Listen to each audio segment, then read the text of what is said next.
Indicator जो हैं वो इंडिकेट करते हैं, क्या करते हैं ये इंडिकेटर, इंडिकेट क्या इंडिकेट, प्रेजेंस ऑफ एसिड और बेस इन सॉल्यूशन,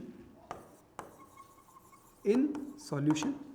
मान लो कि आपको एक सॉल्यूशन मिला, मान लो कि एक पानी है, मतलब आपको किसी ने एक जग में या किसी एक बीकर में आपको कोई एक सब्सटेंस दिया, एक सॉल्यूशन दिया, ठीक है, लिक्विड सा है पूरा वो, और आपको बोला इसमें या तो फिर एसिड है या फिर बेस है, आप आइडेंटिफाई करो। अभी मैंने आपको क्या बताया कि उसको आप हमेशा टेस्ट करके नहीं देखोगे, बहुत डेंजरस होते हैं। तो इसका मतलब आपको चाहिए क्या, आपको चाहिए इंडिकेटर। ये ऐसे सब्सटेंसेस हैं, ऐसे सब्सटेंसेस हैं जो अगर आप उस लिक्विड में जो भी आपके पास सॉल्यूशन है उसमें अगर आप उसको डिप करोगे तो या तो फिर ये अपनी कलर चेंज कर देंगे, क्या कलर चेंज कर लेंगे, और कलर चेंज करके ये आइडेंटिफाई करेंगे, मतलब ये आपको बताएंगे कि वो एसिड है या बेस है। ये तो बड़े मज़े की चीज़ नहीं हो गई कि मतलब कोई ऐसा सब्सटेंस भी आता है जो किसी दूसरी चीज़ में जाकर के अपना कलर चेंज कर दे, क्योंकि वो हमें ये बताना चाह रहा है कि वो चीज़ एसिड है या बेस है।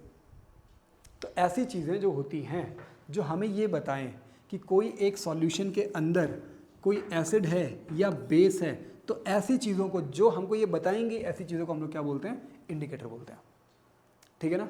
अच्छा, मोस्टली इंडिकेटर कैसे बताती हैं, तो बाय चेंजिंग कलर या फिर by changing in, change in order, pronunciation order, कभी ऑर्डर को अगर कोई पढ़ना चाह रहा है, ठीक है।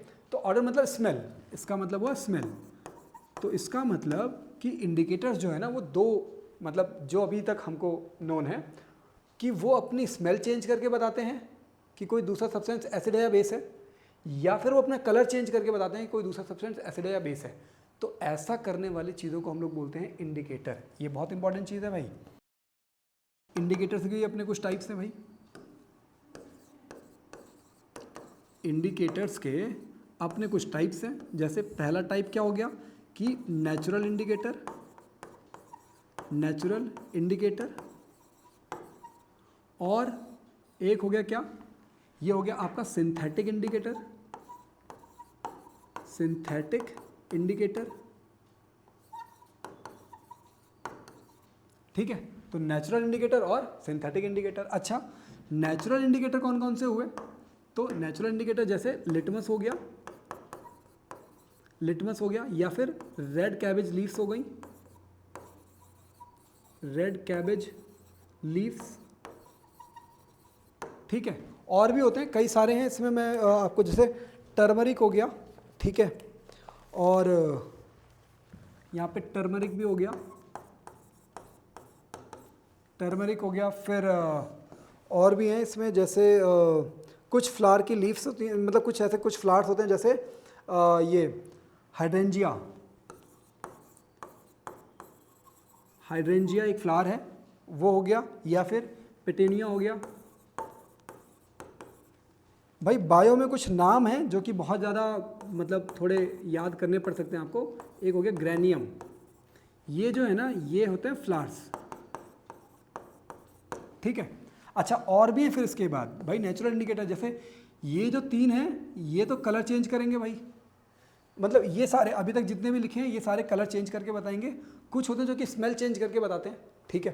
तो उसमें हो गया आपका क्लोव हो गया, लौंग, एक होता है वनीला, ठीक है, तो वो भी आपका नेचुरल इंडिकेटर है भाई, ठीक है, कैसे स्मेल चेंज करके बता रहा है।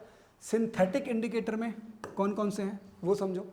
एक हो गया आपका मिथाइल ऑरेंज, मिथाइल ऑरेंज, और एक हो गया आपका फिनोप्थलीन, फिनोल्फथलीन, ठीक है, फिनोप्थलीन। ये दो हमको अभी इन दोनों के बारे में जानना है, ठीक है। और इतने सारे आपके नेचुरल इंडिकेटर्स मैंने आपको बता दिए, अभी समझ में आ रहा है अभी, ठीक है। अच्छा, एक ये वाला जो इंडिकेटर है ये बहुत ज़्यादा यूज़ होता है, कौन सा, लिटमस, ठीक है। इसको ज़रा समझेंगे, लिटमस के बारे में समझेंगे ज़रा कि लिटमस जो है, लिटमस जो है ये एक प्लांट से ड्राइव्ड होता है, ठीक है, प्लांट का नाम है लाइकन, ठीक है, प्रोनाउंसिएशन उसका एक बार देख लेना, लाइकन, LICHEN, लाइकन। और ये एक काई जैसा होता है, ठीक है, जैसे काई होती है ना वैसा कुछ ये प्लांट होता है। और ये एक प्लांट किंगडम से बिलोंग करता है जिसको बोलते हैं थैलोफाइटा। थैलोफाइटा प्लांट किंगडम से ये बिलोंग करता है। कौन? लाइकन। और इससे हम लोग एक्सट्रैक्ट क्या करते हैं? लिटमस को एक्सट्रैक्ट करते हैं, ठीक है ना। मतलब इसका जो भी जूस होता है उसको निकाल करके फिर हम लोग लिटमस को प्रिपेयर करते हैं। तो ये नेचुरल इंडिकेटर है। अच्छा, अब लिटमस की क्या खासियत है वो समझो। अभी बाकी और चीज़ों को हम लोग समझेंगे एक एक करके, लेकिन यहाँ पे समझो लिटमस की क्या खासियत है कि भाई इसका जो ओरिजिनल कलर है, लिटमस का ओरिजिनल कलर, सबसे पहली चीज़ कि इसका ओरिजिनल कलर क्या है। तो ओरिजिनल कलर होता है इसका पर्पल कलर का। किसका? पर्पल कलर का होता है ये। कौन? Litmus original colour is purple. अच्छा, दूसरी इंपॉर्टेंट चीज़ कि जब ये एसिड में आप इसको डालोगे तो इसका कलर जो है, कलर चेंज टू रेड। कैसा हो जाएगा? रेड कलर का हो जाएगा। ध्यान रखना इस चीज़ का कि जब आप उसको एसिड में डालोगे तो ये कैसा हो जाएगा? रेड कलर का हो जाएगा, ठीक है। और जब आप इसको बेस में डालोगे, तो इसका कलर जो है, कलर वो चेंज हो जाएगा टू ब्लू। किसमें? ब्लू में चेंज हो जाएगा, ब्लू में। ध्यान रखना भाई। अब इसको समझो ज़रा, जरूरी नहीं है कि वो पर्पल से रेड होगा। अगर वो ब्लू रहा होगा तो भी रेड हो जाएगा, पर्पल रहा होगा तो भी रेड हो जाएगा। जरूरी नहीं है कि वो पर्पल से ही ब्लू हो। वो पर्पल रहा होगा तो ब्लू हो जाएगा, और अगर वो रेड रहा होगा तो ब्लू हो जाएगा। कब? जब आप उसको बेस में मिलाओगे, ठीक है। और पर्पल से या फिर ब्लू से वो रेड में कन्वर्ट होगा कब? जब आप उसको एसिड में मिलाओगे। ये चीज़ ध्यान रखनी है, ठीक है। इसी समय एक और चीज़ देख लेते हैं भाई। एक होता है जिसको बोलते हैं, जो अभी हमने देखा था, मैं आपको बार बार रिपीट कर रहा हूँ कि एक तो इंडिकेटर्स कलर चेंज करके अपना आइडेंटिफाई कर रहे हैं कि भाई कोई चीज़ एसिड है या बेस है, या फिर वो स्मेल को चेंज करके कर रहे हैं। तो इंडिकेटर्स जो स्मेल को चेंज करके करते हैं ना, उनके लिए एक पर्टिकुलर टर्म है। टर्म क्या है? वो है all factory indicators. All factory indicators. So all factory indicators are those indicators, all factory indicators कौन से हुए? Those indicators who change their smell to identify acid or base. क्या? ऐसे indicators change their smell और order, मतलब smell या फिर जो उसकी महक होती है उसको चेंज कर देते हैं टू आइडेंटिफाई एसिड और बेस, ठीक है।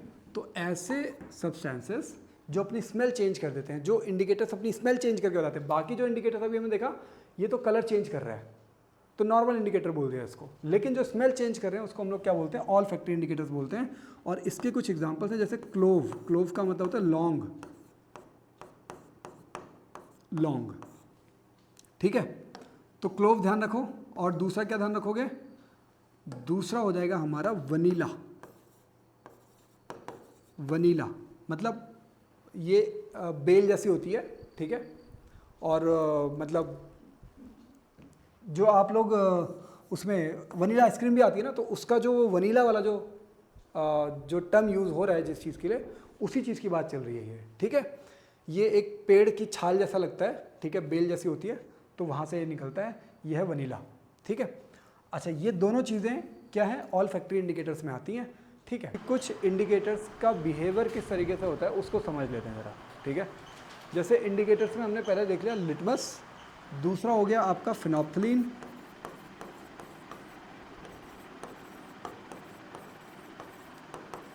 और तीसरा हो गया आपका मिथाइल ऑरेंज।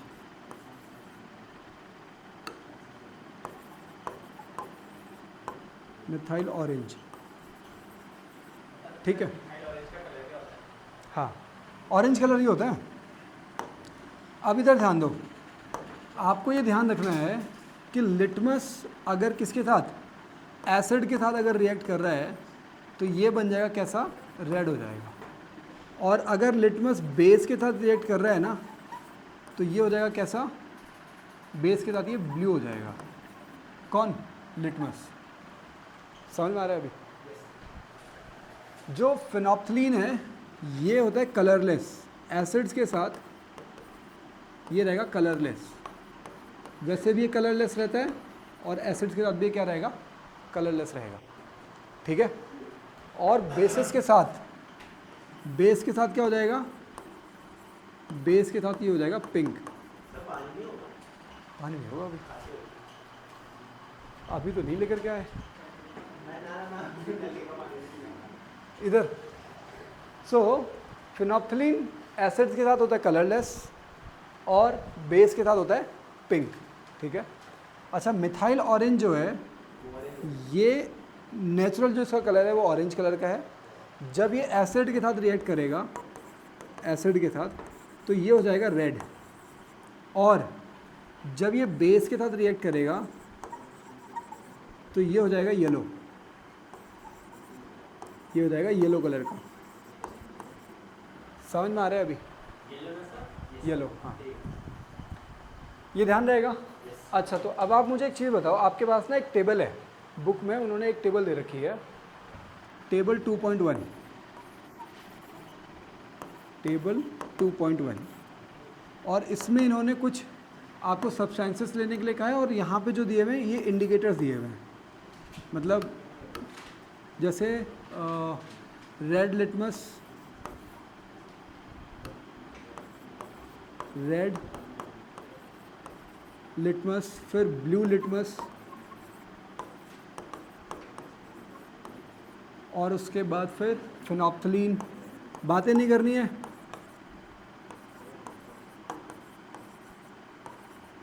फिनोप्थलीन, और उसके बाद मिथाइल ऑरेंज।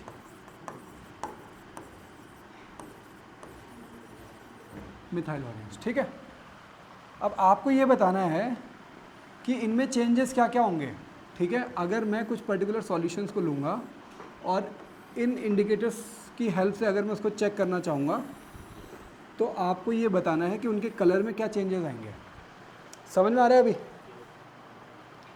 आपको ये पता है कि ये जो इंडिकेटर्स यहाँ पे लिखे हुए हैं ये इंडिकेट कर रहे हैं बाय चेंजिंग देयर कलर्स। ये वाले जो इंडिकेटर्स हैं ये आपको इंडिकेट कर रहे हैं बाय चेंजिंग देयर कलर। ये जो इतने भी इंडिकेटर्स हैं ये इंडिकेट करेंगे बाय चेंजिंग कलर्स। ठीक है, बाय चेंजिंग कलर्स। अच्छा, अब मैं कुछ यहाँ पे सॉल्यूशंस दे रहा हूँ और आपको मुझे बताना है कि उनमें चेंजेस किस तरीके से होंगे। पहला जो है वो है HCl। हाँ भाई, HCl रेड लिटमस को कैसे चेंज करेगा आप बताओ? बहुत बढ़िया, आप बताओ। हो गया गलत? अरे रेड लिटमस को रेड में ही रखेगा ना, तो HCl है, एसिड है, वो रेड लिटमस में नो चेंज, कोई चेंज नहीं करेगा वो। और ब्लू लिटमस को किस में, रेड में कन्वर्ट कर देगा। ठीक है, अच्छा फिनोप्थलीन, फिनोप्थलीन क्या करेगा? कलरलेस। हाँ आप बताओ, सही है, कलरलेस रहेगा। ठीक है ना, इसीलिए मैंने ऊपर लिख करके दे रखा है। अच्छा मिथाइल ऑरेंज क्या हो जाएगा भाई? मिथाइल ऑरेंज क्या हो जाएगा आप बताओ? मिथाइल ऑरेंज में अगर HCl डालेंगे या फिर मिथाइल ऑरेंज को चेक करेंगे अगर HCl से, तो क्या कलर आएगा उसका, मिथाइल ऑरेंज का? रेड कलर आएगा। बहुत बढ़िया, ठीक है। तो ये जो चीज़ें हैं ये सारी चीज़ें आपको ऑब्जर्व करने के लिए मिलेंगी HCl के साथ भी, H2SO4 के साथ भी, HNO3 के साथ भी। मतलब ये सब क्या हैं? ये सब क्या हैं? एसिड्स हैं। तो एसिड्स के लिए यही मतलब जो चेंजेस आपको कलर चेंजेस दिखेंगे वो इसी तरीके से दिखेंगे। ठीक है, कि जो आपका जो रेड लिटमस पेपर है उसमें कोई चेंजेस नहीं होगा, वो रेड ही रहेगा एसिड्स के साथ। ब्लू लिटमस जो है वो कन्वर्ट हो जाएगा किस में, रेड कलर में, और फिनोप्थिलीन जो है वो कलरलेस रहेगा, और मिथाइल ऑरेंज जो है वो रेड कलर का हो जाएगा। ठीक है, अच्छा ये ध्यान रहेगा। फिर नाउ अब समझो बेसिस के साथ क्या होगा। हम लोग कोई एक बेस ले लेते हैं, मैंने ले लिया NaOH, सोडियम हाइड्रोक्साइड। हाँ भाई, NaOH का और नाम क्या है, आपने उसमें लिख तो रखा है कॉपी में, कॉस्टिक सोडा। ठीक है, सोडियम हाइड्रोक्साइड को कॉस्टिक सोडा भी बोलते हैं। ठीक है, ध्यान रखना है ये। और KOH को, मतलब NaOH को कॉस्टिक सोडा, और KOH को पोटाश बोलते हैं। ठीक है, ये नेम्स आपको ध्यान रखने हैं। ठीक है ना, ठीक है यार, है पोटैश, हाँ ठीक है, इनके नेम आप लोग ध्यान रखना। ठीक है, आगे बढ़ते हैं ज़रा। ये KOH और NaOH के लिए ही है ये नेम्स ना। तो कॉस्टिक सोडा की रिएक्शन मतलब सोडियम हाइड्रोक्साइड की रिएक्शन, मतलब अगर हम लोग उसको चेक करेंगे रेड लिटमस पेपर की हेल्प से, तो रेड लिटमस पेपर का कलर कैसा हो जाएगा, ब्लू कलर हो जाएगा। बहुत बढ़िया। और हाँ भाई सुरित, जो ब्लू लिटमस पेपर था उसका कलर क्या रहेगा, हाँ NaOH के साथ अगर आप ब्लू लिटमस पेपर से चेक कर रहे हो तो क्या होगा, है वही रहेगा, मतलब नो चेंज। बहुत बढ़िया। हाँ भाई, फिनोप्थिलीन कैसा हो जाएगा, आप बताओ भाई। NaOH के साथ फिनोप्थिलीन कैसा हो जाएगा, पिंक हो जाएगा। और जो मिथाइल ऑरेंज है वो कैसा हो जाएगा, येलो हो जाएगा। अच्छा, कुछ बेसिस के ज़रा नाम लिख लेते हैं यहाँ पे। जैसे जो चीज़ें NaOH के साथ हो रही हैं वही चीज़ें KOH के साथ भी होंगी, वही चीज़ें CaOH का होल ट्वाइस उसके साथ भी होंगी। ठीक है, मैग्नीशियम MgOH होल ट्वाइस उसके साथ भी होंगी, एटसेट्रा। ठीक है, ये ध्यान रखना, ये सारे क्या हैं, बेसिस है ना, तो बेसिस के साथ यही चीज़ें आपको देखने के लिए मिलेंगी। हाँ, इसको MgOH का होल ट्वाइस क्या लिखा हुआ है आपने, मिल्क ऑफ मैग्नीशिया। ठीक है, MgOH का होल ट्वाइस इसको मिल्क ऑफ मैग्नीशिया बोलते हैं। ठीक है, इतना ध्यान रहेगा। ये चीज़ें हैं कि इंडिकेटर्स किस तरीके से अपने कलर्स को चेंज करते हैं। एक नंबर का क्वेश्चन यहाँ से बनता है। ठीक है, कि अगर इसके साथ मिक्स करेंगे तो कौन सा कलर आएगा, इसके साथ मिक्स कर दिया इस चीज़ को तो कौन सा कलर आएगा। तो आपको ये लाइनें ध्यान रखनी है। HCl की जगह एसिड लिख लो, यहाँ पे NaOH की जगह बेस लिख लो। समझ में आ रहा है अभी। क्लास 10 की मैथ और साइंस से परेशान हो तो अब घर बैठे पढ़ाई करो नाथ सर क्लासेस ऐप पर। नाथ सर मैथ और साइंस को इतने सिंपल वे में पढ़ाते हैं कि डिफिकल्ट चैप्टर भी इजी लगने लगते हैं। Complete syllabus, notes, practice questions और रिकॉर्डेड लेक्चर्स, सब कुछ सिर्फ 200 रुपीज़ में पूरे साल के लिए। नाथ सर क्लासेस ऐप डाउनलोड करें और अपनी बोर्ड एग्जाम प्रिपरेशन को नेक्स्ट लेवल पर ले जाएं।